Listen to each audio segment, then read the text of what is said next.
you need. For those of you that don't have a seat, if you'd like to come on and file on in, we appreciate it.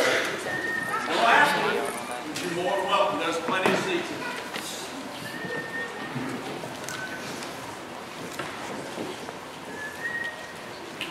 Is this better? Thank you. First item on the agenda is we're in a special time of the year, obviously, with Thanksgiving coming up.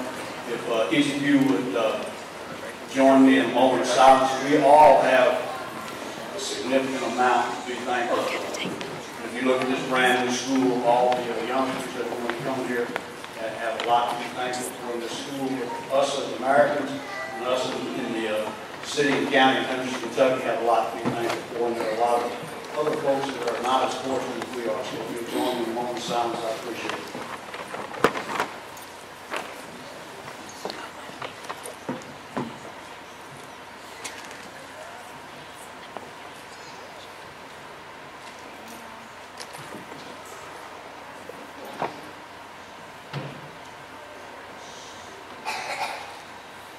Thank you. Next item is the Pledge of Allegiance. I'll leave that. Everybody join in. I'll appreciate it. Pledge allegiance to the flag of the United States of America and to the republic for which it stands, one nation, under God, indivisible, with liberty and justice for all. Thank you.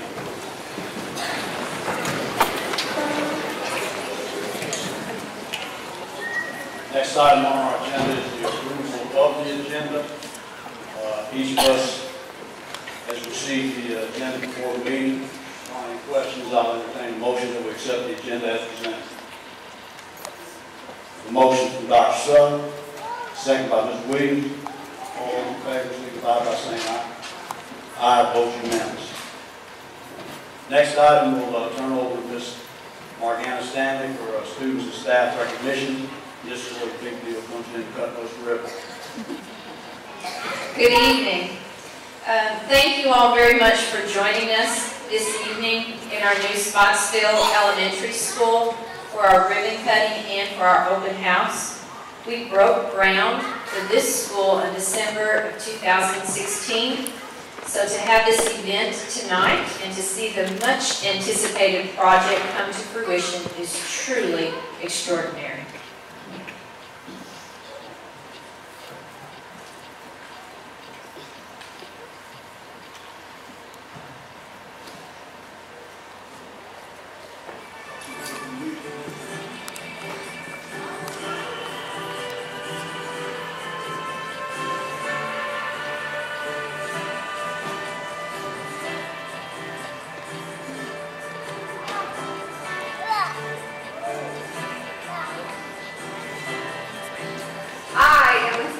By the future.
In 2019, we were one of 5 schools in the state of Kentucky to receive a National Blue Ribbon School Award. This year's theme is New Additions, Old Traditions. With the addition of our new students and new schools, we will continue the tradition of academic excellence this year and for many years to come. The new Pottsville School features an open floor plan with 30 classrooms, including 4 resource rooms and a music room. Each classroom has a 75-inch interactive board and document cameras, along with microphones.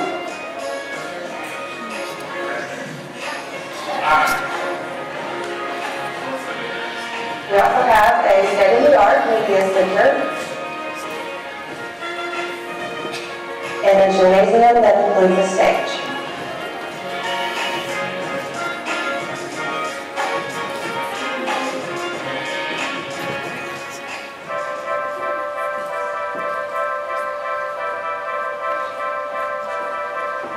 You know, as you can tell, if you start to look from one location on the first floor, you can see all 4 corridors.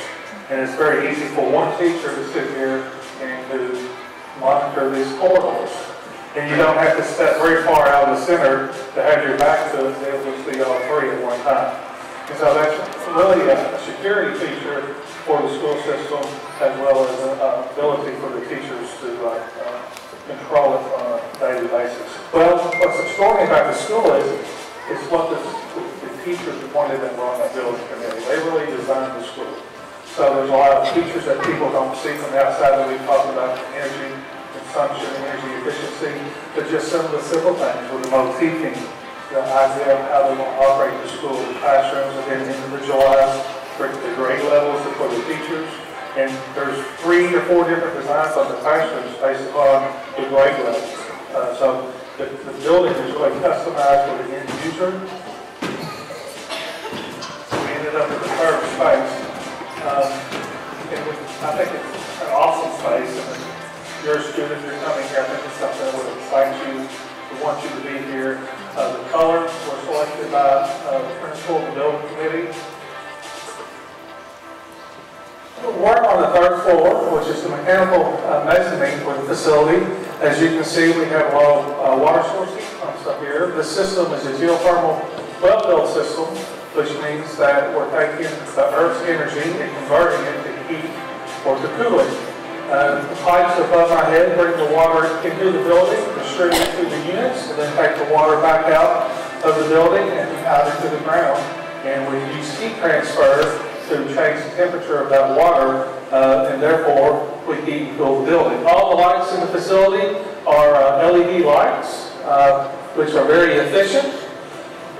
The building is highly insulated. We exceed the energy code by over 10%, and therefore the building is very thermal efficient. We've got R25 in the walls and in the roof, and therefore we have a high energy efficient envelope. The corridor below us that serves all the classrooms and that exit stairwells, it becomes a storm shelter, and this concrete we're standing on is the ceiling of that storm shelter below us.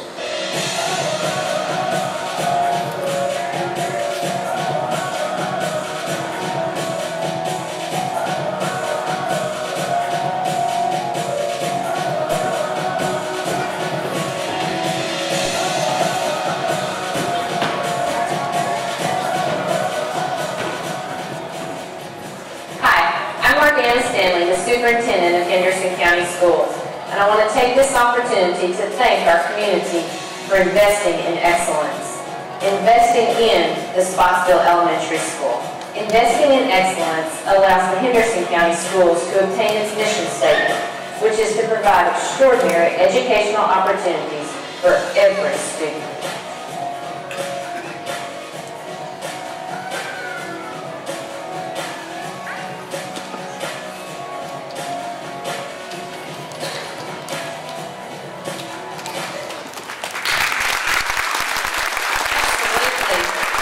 We are very thankful to so many of you who have been with us every step of the way. It truly has been a community effort, a true team effort. So I'd like to recognize some of those folks this evening. First of all, I noticed as people were coming in and going through the open house that we have several elected officials that came tonight. And they are here truly because they're interested in our school system and in the students and the success that our students have. So if you are here as an elected person, please stand and be recognized. I saw the mayor come in, and absolutely. Yes, thank you all. Thank you very much for being here. I also would like to take the opportunity, if we have any Pottsville staff, please stand. Pottsville staff. And Ms. Estabrook. Absolutely. Thank you all. Also, if we have any Pottsville Panther who attends school right now, would you please stand? Yes. That is why we are here tonight. Thank you, students. You may be seated. Probably through the process, this group of people are what has been very important to our students and staff at Pottsville, and that are the parents and the grandparents who also have endured the construction throughout the last several months. So if you are a parent, would you please stand and be recognized? And thank you for your unwavering patience with this project. Thank you. On Tuesday, November 6th, Election Day, the moving process technically started. There was nothing in this building except desks, chairs, and some furniture. By 9 a.m. that morning, the library had already been moved across the parking lot, along with several other classrooms. There were parents of staff members, grandparents of staff members, spouses of staff members, and children of staff members, carrying boxes, pulling wagons full of supplies, or using a dolly to move materials. I also want to make sure to tell a big thanks to our maintenance department, our child nutrition staff, child care, central office staff, transportation department, in working together to make that happen. By the end of the day, most everything had been moved across. But then on Wednesday, Thursday, Friday, high school sports teams and clubs, along with a lot more family help, finished moving that school across the parking lot so our students could come to school that following Monday, the 12th, with their classrooms prepared to go. It was a tremendous effort that happened that week. And if you were a part of that move in any way, please stand.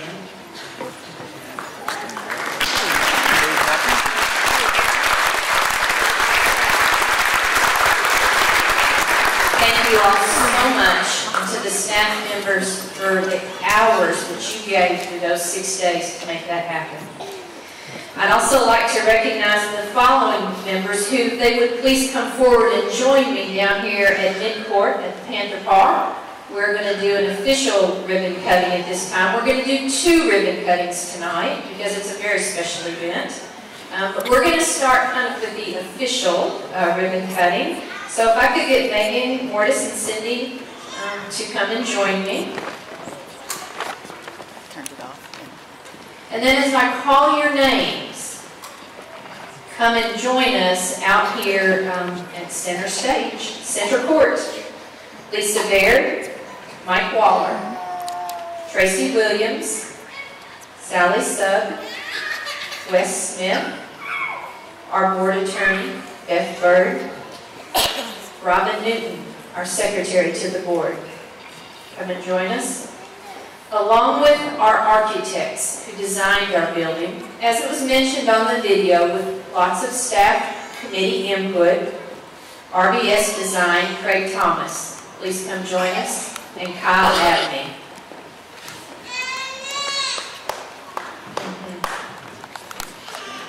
We're going to get you all situated. Also, I would like our construction managers. These folks were in charge of the on-the-site overseeing our scheduled day-to-day. John Hagan Codell and Randall Johnson, please come join us. Along with, I noticed tonight, a gentleman who drove 51 miles one way to to be our general contractor manager, I would certainly ask Jack Garrison to come join us. And then there were some additional district folks that were instrumental throughout the process. Mr. Steve Steiner, Mr. Donnie Thacker, and Billy Austell. Our technology department under the direction of Mr. Brian Bailey. Child nutrition, Charlotte Baumgartner. Our director of finance, Cindy Cloutier. And Miss Estabrook. Please join us. It's with great pride and pleasure that we will cut the ribbon for the new Pottsville Elementary School.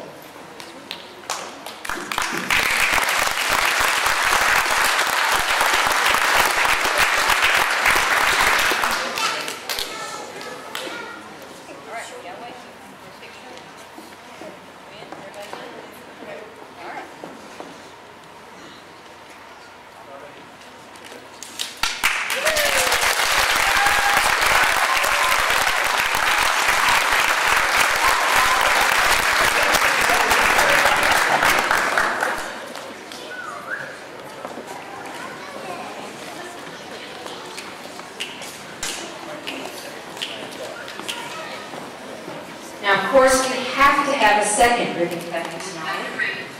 And this one will be challenging, but we can do it. We can do it. Because if you are a current Pottsville Panther that attends this school right now, very slowly, walk down and join me on Central Court. Slowly. We're not going anywhere. We'll be here when you get here. Slowly come down here.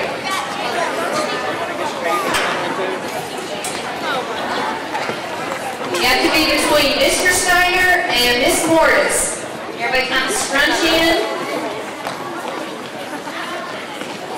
Oh, we're looking good out here. We can make a whole nother row back here with me. Come on back here. Here, I'm going to get some of you guys. You guys come over here with me. Right in here. There you go. Good job. We got Heather out front of it. We put her out in front. There you go. Get you out front. A couple more that you can stay in front there. All right, now that we have our students, very strategically, staff members, come and join them behind. Pottsville staff members, come and join them behind them.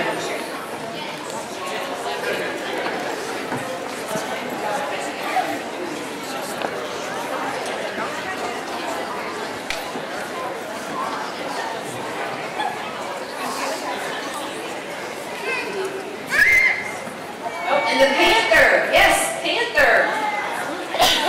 Come on.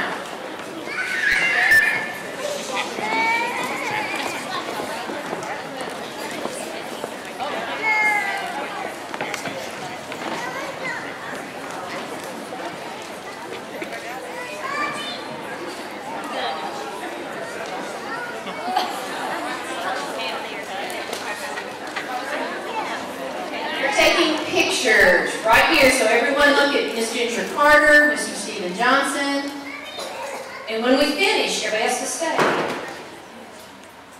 I've taken several. Ready? Ready? 1, 2, 3.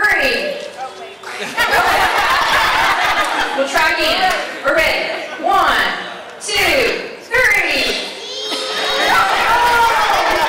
Hell.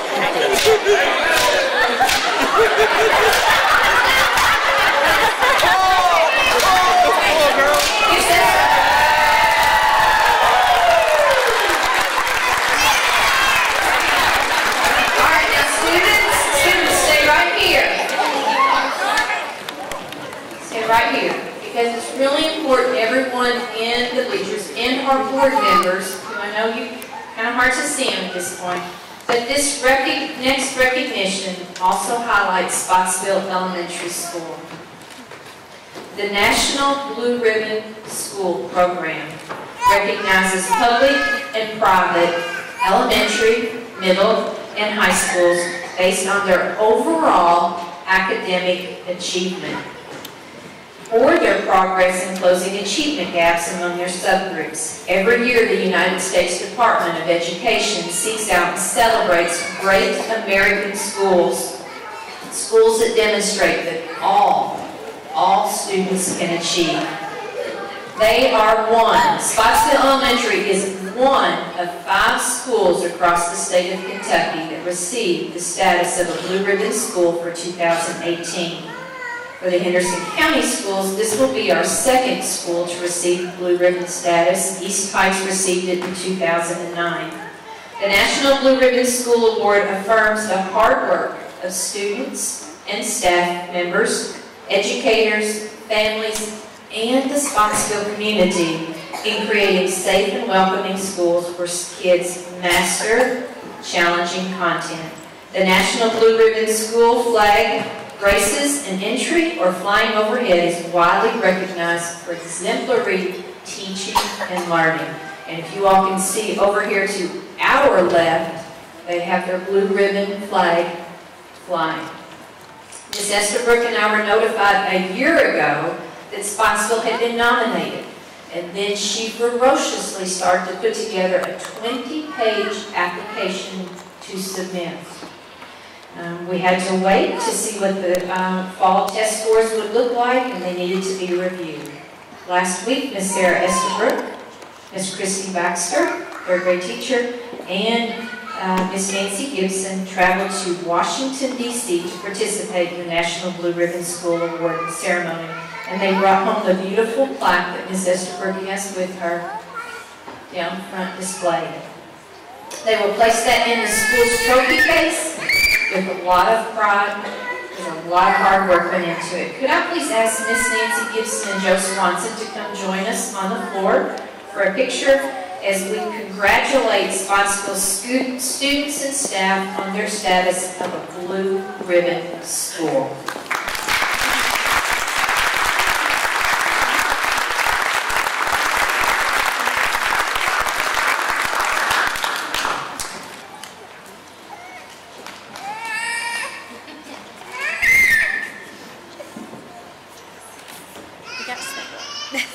Wonderful. Thank you all so much and congratulations.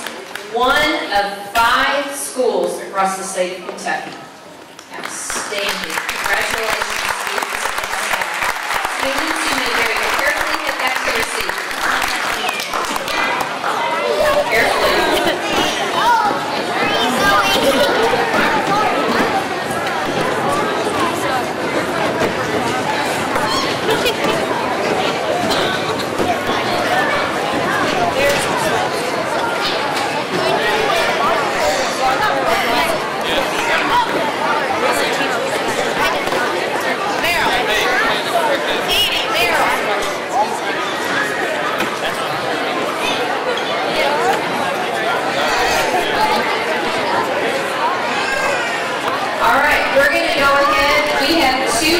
Student recognitions that we're going to go ahead and start with. Every month at a board meeting, we'll go ahead. Thanks, Adam. Appreciate it. Hope it turns out well.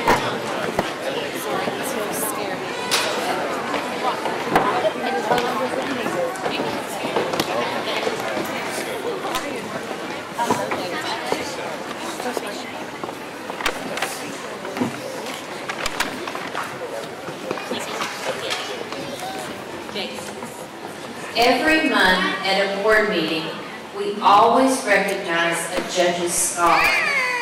And this month's Judge's Scholar is from Pottsville Elementary School. This young man excels in leadership and is a role model for his classmates. Could I please ask Caleb Wells to come forward along with Ms. Chappelle?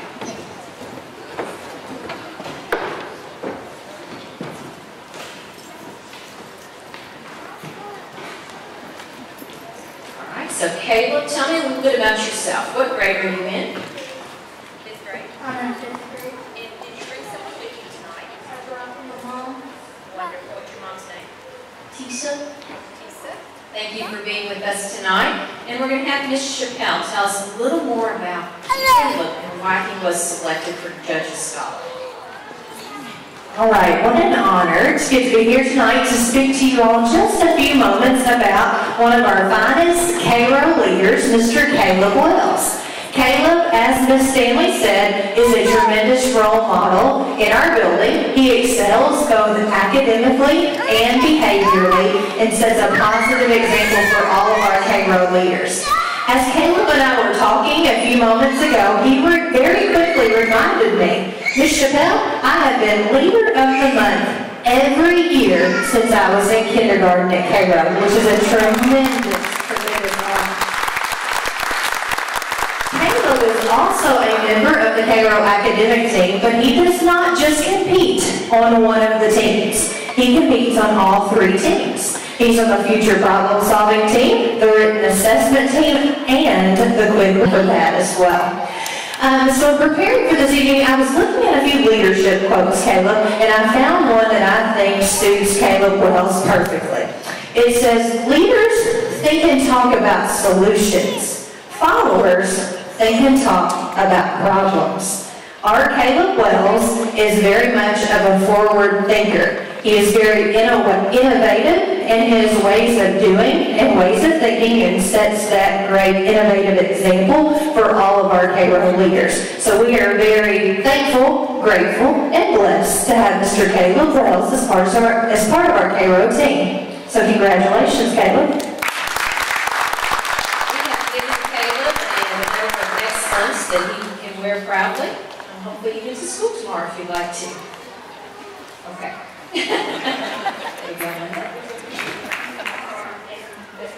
Oh, at fiscal court. Oh, I see. Okay. All right, we're going to do a quick picture.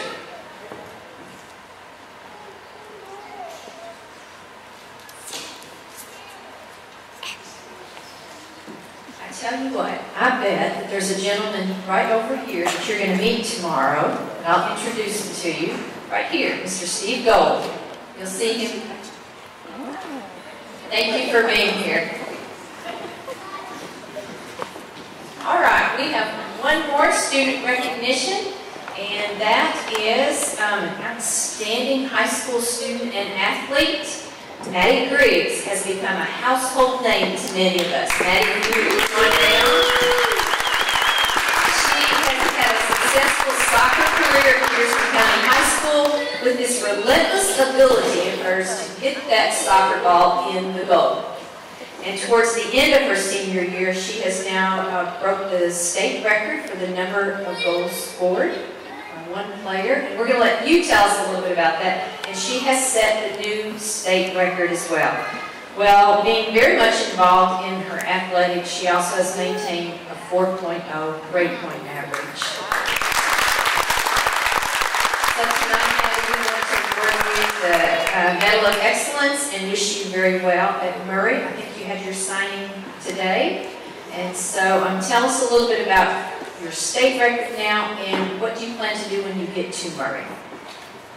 My state record is 217 goals for 4 years. When I get to Murray, I plan to just play wherever they need me to play. I don't really have necessarily a position. I just enjoy playing, and that's what I plan to do. We very much appreciate you taking time to be here tonight. And you're also a student ambassador, and there's 2 more of them up there also joining her. Well, congratulations. We're very proud of you.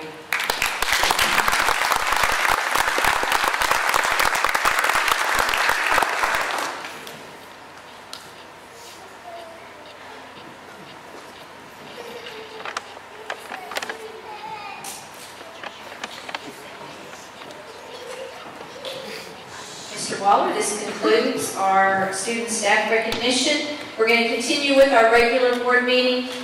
People in the audience, you are welcome to stay for our regular board meeting, but you also could leave at any time at this point. Thank you.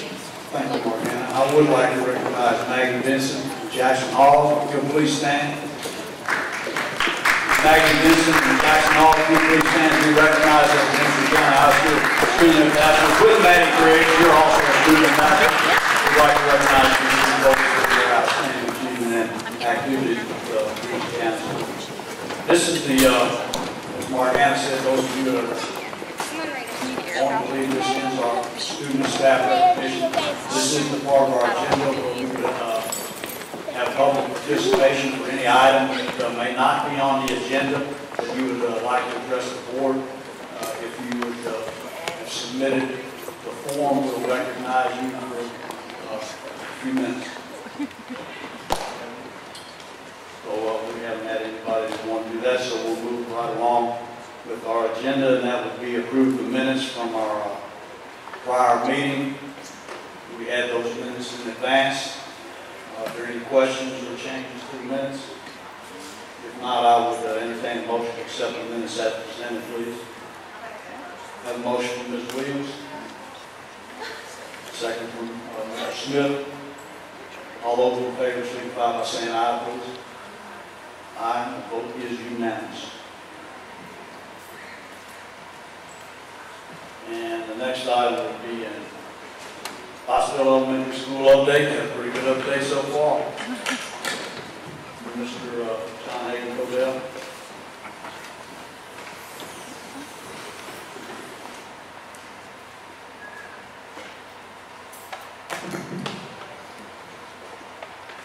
Good evening.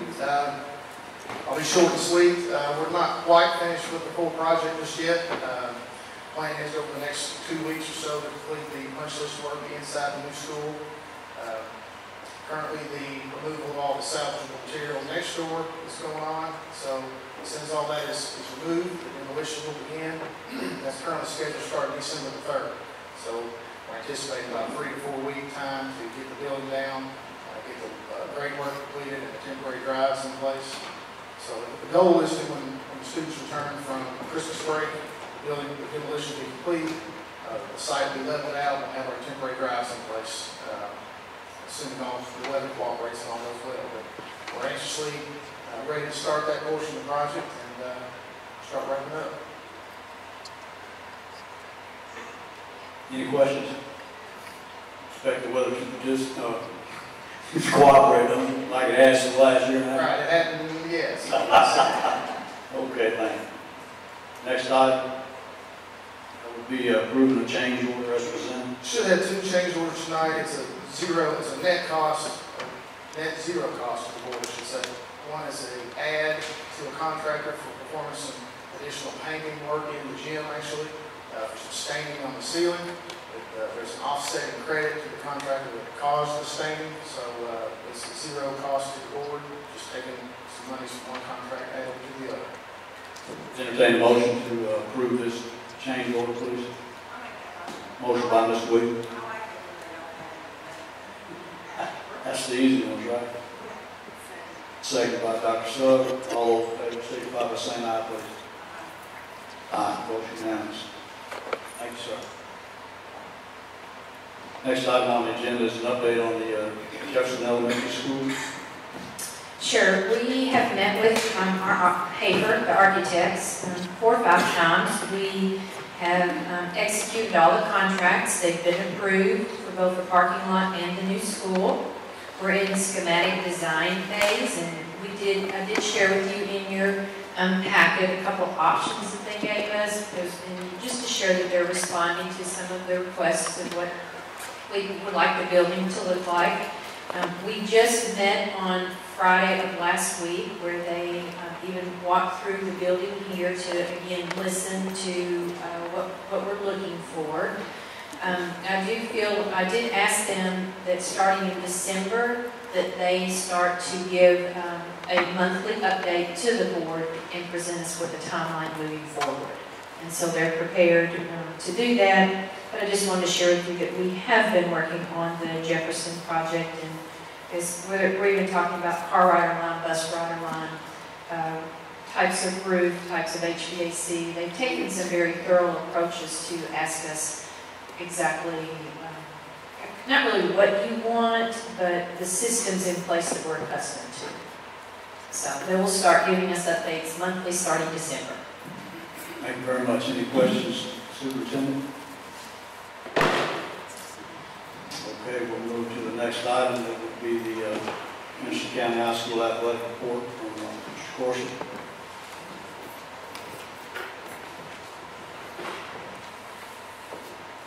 All right, good evening. You have the report there in front of you, so I won't take the time just to read over it. I just want to highlight a couple of things. The Lady Colonel soccer team and also the volleyball team, fourth consecutive year, both these teams were regional champs. And so we're very proud of them. And also all the accomplishments that those teams have done. We've had 3 of our Lady Colonel soccer players that have signed. We've had Maddie Griggs, and then also Carly Crafton and Madison Tompkins, who Carly will sign tomorrow, and then Madison will sign next Monday. Carly and Maddie are going to Murray, and then Madison's going to Kentucky Wesleyan. Not only on athletic, but also academic scholarships as well. And also Hannah Watkins in volleyball is going to the University of Evansville. And she's doing academic, athletic as well as academic.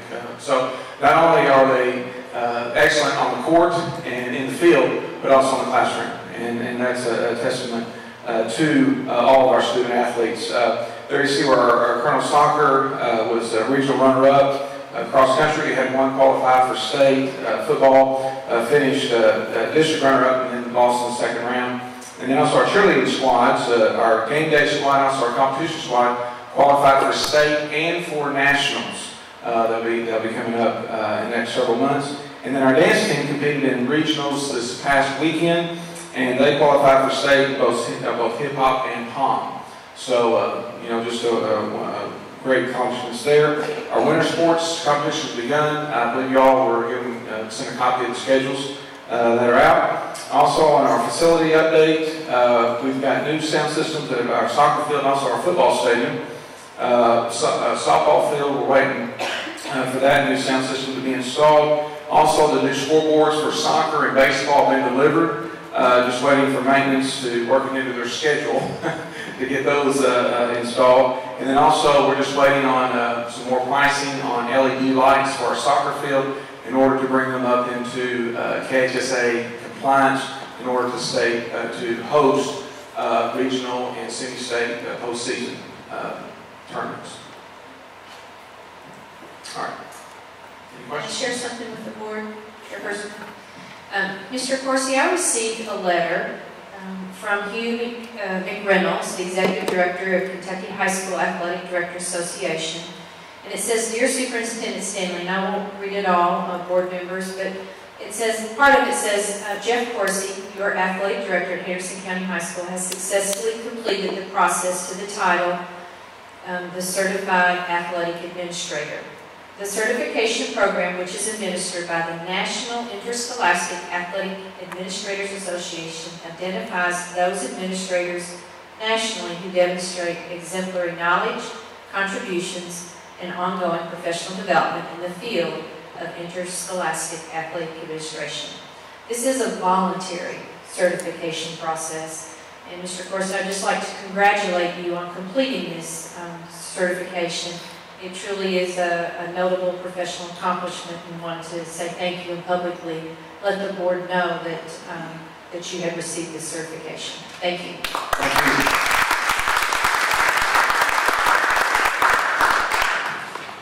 Thank you, Morgana. Thank you, Mr. Corson. Next item on the agenda would be any old business that needs to be brought up and discussed. Okay, moving right along would be the new business. We have a presentation or discussion from Mr. Steve Dole and Hurley McGee with regards to the Boys and Girls Club. We have some other folks too.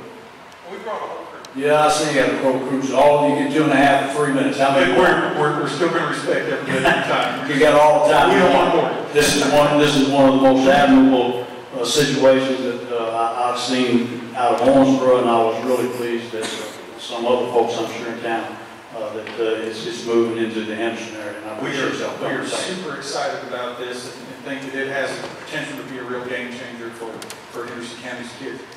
So first thing I'm going to do is I'm going to introduce everybody we've got here. We've got Jennifer Drennan, who is the chair of our board, Herbie McKee, who is one of the founding board members, Melissa Clements, also a founding board member, and we have Bill Fiddler, founding board member, but he's going to sit, he said. But he is a big part of everything we do moving this forward. We also have with us Steve Winkler, who is the executive director of the Cliff Hagen Boys and Girls Club in Owensboro. The first thing I'm going to do then is turn it over to Jennifer. Good evening. Tonight we just wanted to have an opportunity to give you an update on the development of our club and the timeline and where we're headed and how we can collaborate with the school system. So we have successfully went into an agreement with the Owensboro Club, the Cliff Hagen Boys and Girls Club. So they are assisting us with the administrative and operational aspects of the club. We will be a Henderson unit, so any and all funds that are raised and received will stay in the Henderson district in our county and will go to help the children in our community. We have scheduled our first fundraiser, official fundraiser. It is this Saturday. You have information on the event on your agenda right there in front of you. We also have secured a location temporarily, and temporarily is 2 to 3 years in our mind, but it's Community Baptist Church off of 60 behind Aqua City, and we went into an agreement with the pastor and the board there. So our goal is to have the club up and running for the school year of 2019-2020, so August of 19. We will work with the Owensboro Club to secure team members to put those in with their operations in May so they can train over the summer with their programs so they'll be up and ready to go whenever the school year starts next year. I'm going to pass it over to Kirby, sorry. So some of you all may recognize me from the Circuit Court Clerk's office, but before my time in that office, I also worked for Steve Gold's office as a prosecuting attorney. And one of my duties in that office was dealing with the juvenile court. Steve and I spent a lot of time trying to come up with restorative justice solutions to try to keep kids out of the court system as much as possible. And that's one of the things that really led us to this idea of the Boys and Girls Club. Because what we were noticing in the juvenile court system was that the vast majority of those crimes were happening between the hours of 2:30 and 6:30. And why do you think that is? Right? It's the lack of supervision, right? There's no parents around. The parents are working. They're not with their teachers in the school system. This is the time of day when not only criminal acts are happening, but also acts of abuse. Not only emotional, but physical as well. Things that harm children for the rest of their lives and impede their ability to be successful citizens as an adult. So we wanted to make sure that there was going to be a system in place after school that was affordable. One of the great things about the Boys and Girls Club is the cost. It only costs the children $1 a month, except for in the summer, which is, I believe, $10, right? So it's a great deal. They can have a little bit of skin in the game as well as have some evidence-based programming for after school, which Melissa's going to talk a little bit about. But also it's going to be a big boon, we think, to our community as far as the savings in child care. Right now, on the low end, it's about $125 a week, which comes up to, just for one child, about $6,500 a year. That could be a savings to some of our community members. So we really think that that's going to have a real positive effect if there was no other benefit whatsoever. But we know that this is a tested program and there are tons of good benefits. So I'm going to let Melissa talk a little bit about the program. Good evening. Most of you know me as Melissa Clements, the Executive Director for United Way. But I will say this, walking into the school today took me back to my days as a 5th grader, carrying my desk into the new Chandler Elementary School. How many of you remember that day? There you go. I know what these kids are feeling right now, and this is such a great place, and I want to congratulate you guys. This is just beautiful. So imagine what the Boys and Girls Club is going to do for some of these kids after school. The programs, a lot of people think that Boys and Girls Club is a babysitting service. I worked for Boys and Girls Club as their Director of Operations for Mr. Steve Winkler for about 8 years. I can tell you it is far from being a babysitting service. They work in 3 areas: academic success, healthy lifestyles, and good character and citizenship. Those are 3 areas that all of our kids need. The school system's working on those areas, but you only can do so much, right? They're only in your care for what, 6.5 hours a day? What happens to those kids when they leave here? I can tell you I've seen some horrendous things. But coming to the club is a safe haven. They know they're going to come, they're going to get a healthy snack, they're going to get staff members who are their mentors, who they look up to. These programs are teaching them life skills. They're teaching them about going to work, taking care of their families. Some of the programs that they work with is financial stability. Money matters. It's a program that the community can get involved in. People can come in from the community to teach these programs or co-teach these programs in the club. Steve has a lot of community members, teachers that come in and work each day with these kids and the staff members. They have a Positive Sprouts program which takes them on the farm, believe it or not. These kids get to go, Boys and Girls Club partners with a farmer. Right now they're partnering with Cecil Farms in Davis County. These kids are learning to grow their own food. But it's not just that. They're learning about this food, how to cook it, how to pick it, the work that's involved, the labor behind it, and then going to the farmer's market and selling it. These are things our kids need. I can tell you, coming from United Way, we struggle right now. We have generational poverty, and we want these kids to understand that there is another door that opens for them each and every day, but we have to want them to walk through it. So these programs that are being provided by the club are essential for our kids to survive in this society right now. So I want to thank you again for letting us be here. I'm going to turn it back over to Mr. Gold, to Steve Gold. Thank you. And, Melissa made the point about how essential it is for kids and what an opportunity this is for kids, and that's absolutely true. But I think the point that it's also a fantastic opportunity for parents.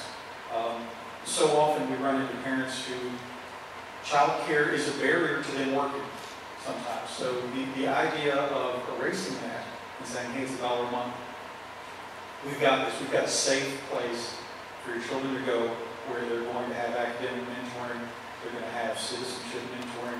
It's going to be a safe haven, as was said. That's a big deal, and that's a big burden off of parents' shoulders as well. And we're really excited about everything that's happening with Boys and Girls Club. We've been planning this thing for a couple of years now. We wanted to make sure that we were going to be able to do this and make it sustainable. We didn't want to do one for just a year or two and then not have the ability to follow through and make sure this is something that's going to be together for kids into the future. That's why we're so glad we're partnered with the Cliff Hagen Boys and Girls Club. They've been doing this for well over 50 years.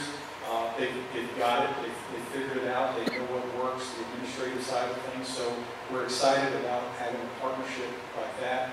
And we also want to thank you for the partnership that we've already had with the schools. We've had a phenomenal feedback and input from the schools. Jamie Light has helped us a lot. I mean, we've had several, and if I start naming names, it would be a problem because so many folks from the schools have been very positive in helping us try to figure out how to make this work and the kind of partnerships that we can have with the schools. One of the things that Boys and Girls Club nationwide does is they have really strong partnerships with schools with regard to 21st century grants. And because apparently the 21st century folks love Boys and Girls Club partnerships because they know they are improving programs. And the idea of making it a feeding site for the feeding program and busing kids to the site, a lot of those sort of things are what's going to make this work. And that's something we really look forward to, that partnership. As was mentioned earlier, we do have a temporary home at Community Baptist Church. And any of you that have been in there know that their sanctuary is a gym. You know, what we need is we need a gym and some classrooms. And it's a perfect opportunity for us and a great place. And they've just welcomed us with open arms. However, it is temporary. They We want to have the church back at some point, and they are going to still be, they're going to continue having church there. So, but we're blessed that they're going to give us a temporary home. We are going to be fundraising, looking for a full-time home, and we've got a campaign going. I think you're going to see a whole lot coming up in the future about letting our community know what a Boys and Girls Club is and what a game changer it can be for this community, and a lot of fundraising. But we also want to talk to you. We understand that the school board has buildings, and you have places around. What we need is we do need that permanent home at some point in the future. We need a gym and a few classrooms. And as you go forward with different things and different facility options, we would love to be part of that discussion with you and see what kind of partnerships can happen there for the benefit of Henderson County students. So we just ask that if you start thinking about what may happen with buildings or what can happen with some synergies out there, we really want to be part of that. Anything that we do, we want to do that. And we do have Mr. Winkler here, who is the fountain of all Boys and Girls Club knowledge. If you have any questions, he would be happy to answer your questions. Any questions? I will make one short comment. The Boys and Girls Club of America is one of the most admirable and desirable situations the community could ever get involved with. I've seen been around a long time, and I've seen a lot of youngsters that have gained success, and it's a desirable organization, and each of y'all will be commended for doing that. And I can assure you that as a board member of the Henderson County Schools, I'll work with you in any way, form, or fashion to make this successful in this community, because this is something that is desirable. And I've been envious of Owensboro for all the times they go on the bypass and see that Cliff Hagen Boys Club out there. It's made me envious more than once that we will be more than involved in any way, shape, or form that we can. Thank you so much. And I think you make a very good point. In some ways, we're surrounded by some fantastic Boys and Girls Club communities. Owensboro has multiple sites. It's not just one site. They have a couple of sites over there. Evansville has several sites as well, and they both have thriving Boys and Girls Clubs, and it's been a real boon to their communities and to the children there. And we actually have kids from Henderson that are being taken over to the Owensboro and Evansville clubs after school. There are parents that believe in it so much over there, and it's something that I think it's definitely time that we're able to provide that for our kids here in Henderson.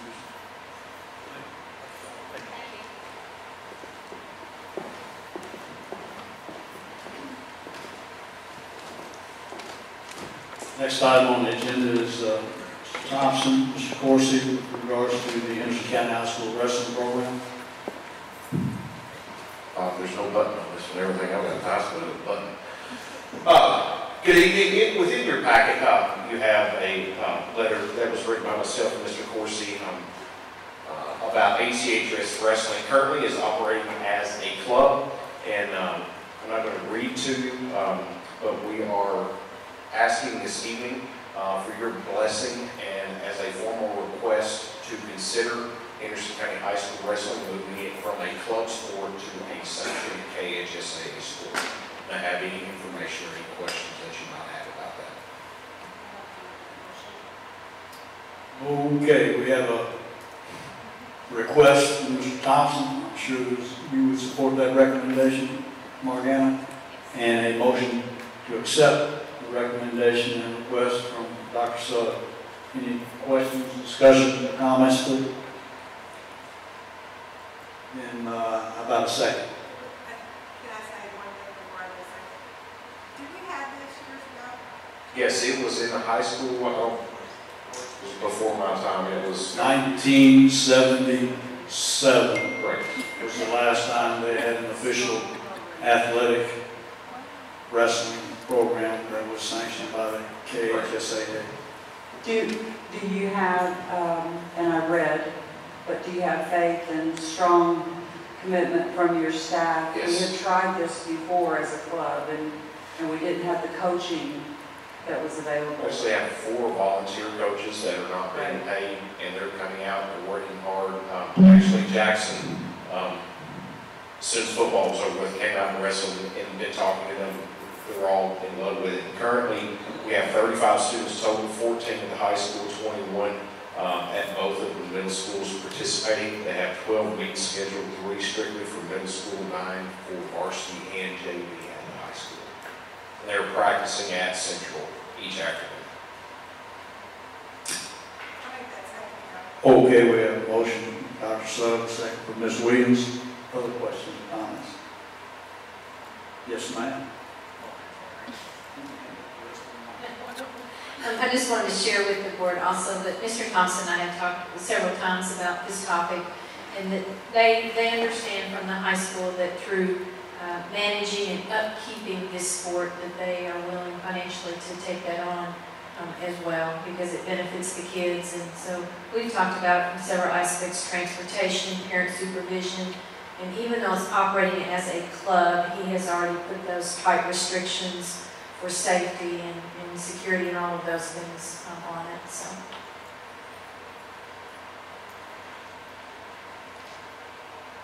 Comments or questions?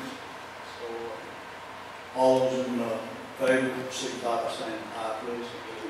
Aye. Opposed is unanimous. So, have that. Thank you all very much. Appreciate it. Next item would be high school requirements. Morgan. Just an update with high school requirements.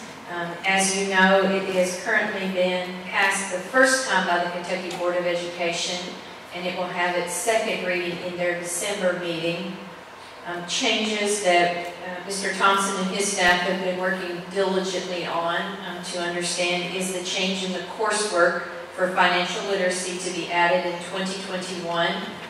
And also, sophomores will start taking a basic competency test in math and reading. And just so that we all know and understand kind of the depth of this, that students must pass this exam to graduate.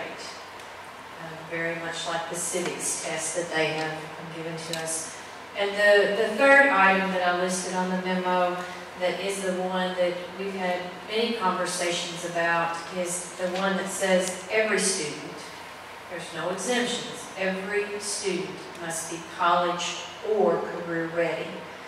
In the past, we have lived by, and we love that rule, college or career ready, and it counts for us in accountability, in our points. And if we had a college and a career ready student, then you got bonus points, and that helped with your overall academic accountability score. So we love that phrase, idealistically. But realistically, for every student to be there, now they have to do that to graduate. That's challenging. It's very challenging.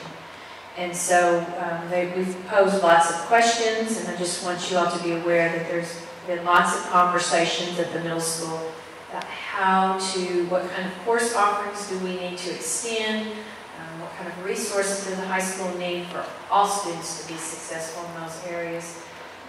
What does it look like for the leadership? What does it look like when we communicate that to the parents? We now have to choose a pathway and take 3 classes, then pass the industry certification exam, same exam you or I would take if we wanted to become industry certified, or you don't graduate.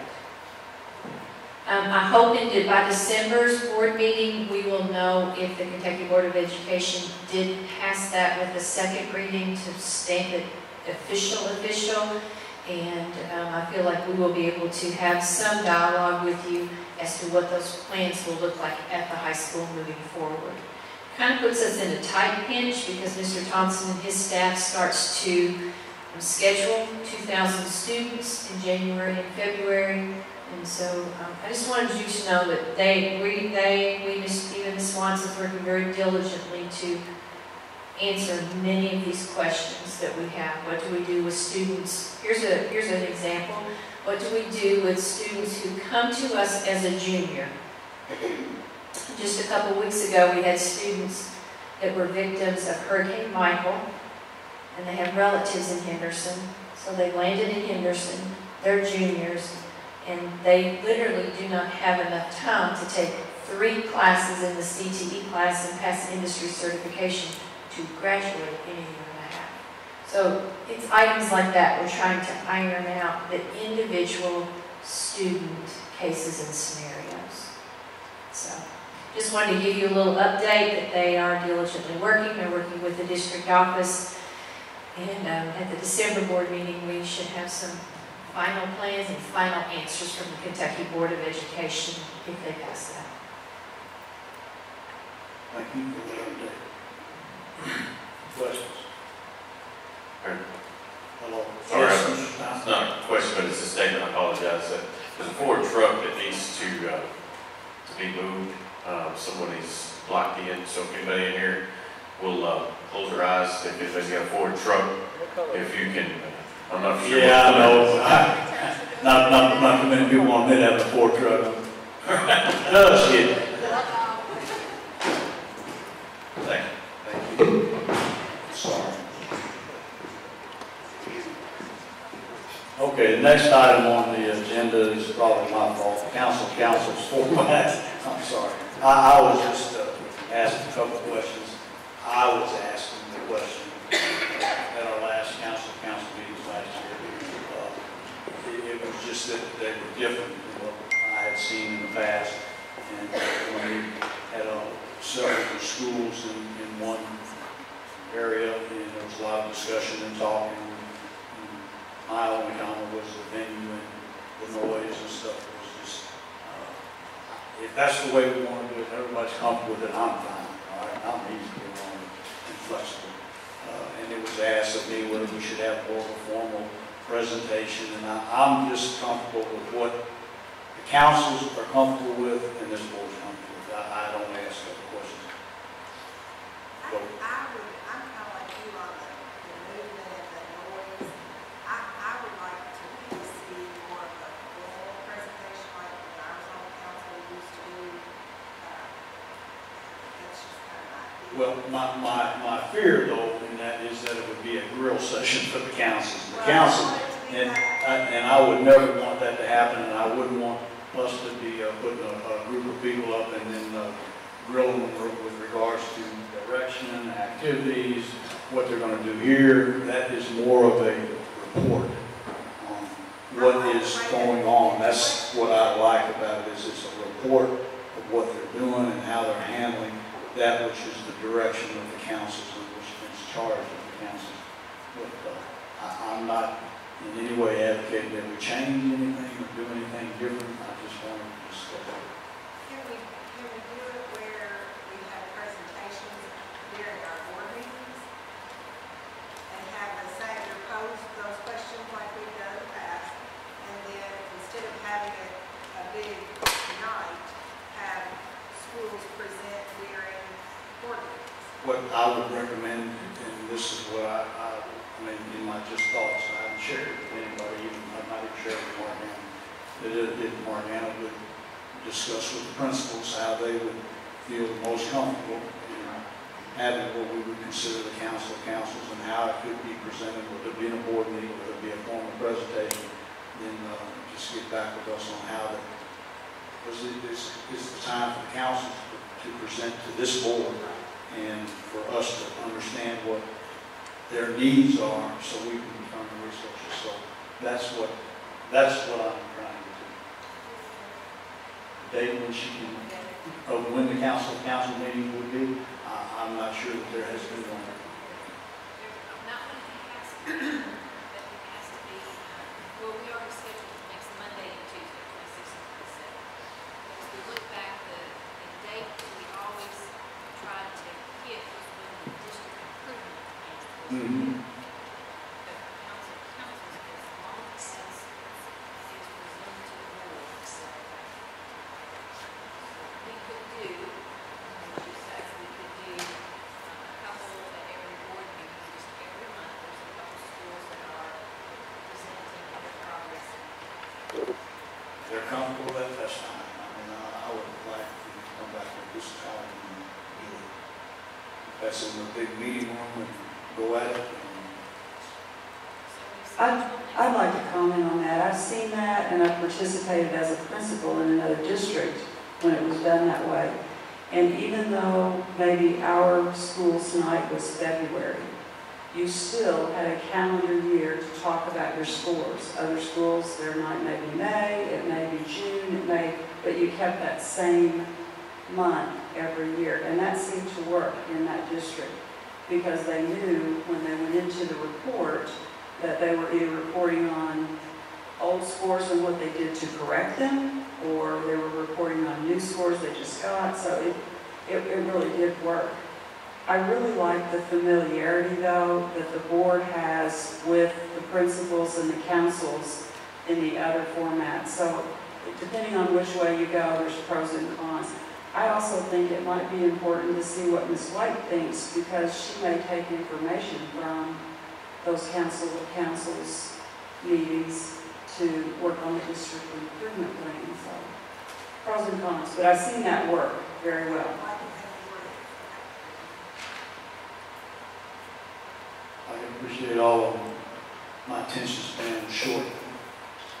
All the more was going around that question. That's the reason I brought it up. It was my fault. That's it. Any other questions or comments? We have already scheduled councils for Monday the 26th and Tuesday the 27th. So would you all prefer at this point that we cancel those evenings and then we come up with a plan, and then we'll go from there? And if the plan is that we're going to present at different board meetings going forward, we'll just schedule our first couple at December. And for this year, we might have 2 or 3 at the next few board meetings, and then starting next, like in the August of 2019, then we can start the one every board meeting. Is that, so I can cancel Monday, Tuesday? Yes? Okay, I just need a little, okay by you? All right, so we will do that, and we will come up with a plan and have it ready for you December board meeting. No. Yes. Okay, mark that one off. Next item on the agenda would be both here looking at North Middle School, South Middle School, and High School gym floors. Okay, we have in your packet a BG 19-128 for approval. This BG came out of the budget committee that Steve and I co-chaired for the extracurricular people. They wanted to replace the secondary gym floors. The total of this BG is $247,000. Recommendation from superintendent, we approve these capital, or this BG1 project application form. And we entertain a motion to accept the recommendation. Yes. Yes. Motion by Ms. Williams. Second by Dr. Sugg. Any questions or comments? Hearing none, then all those in favor signify by saying aye, please. Aye. Motion unanimous. Next item is approved capital funds request form. This just goes along with the BG. It's just transferring the money from the building fund to the construction fund. I will give you money for it, right? Here we go. Superintendent's recommendation to approve the money. Entertain a motion.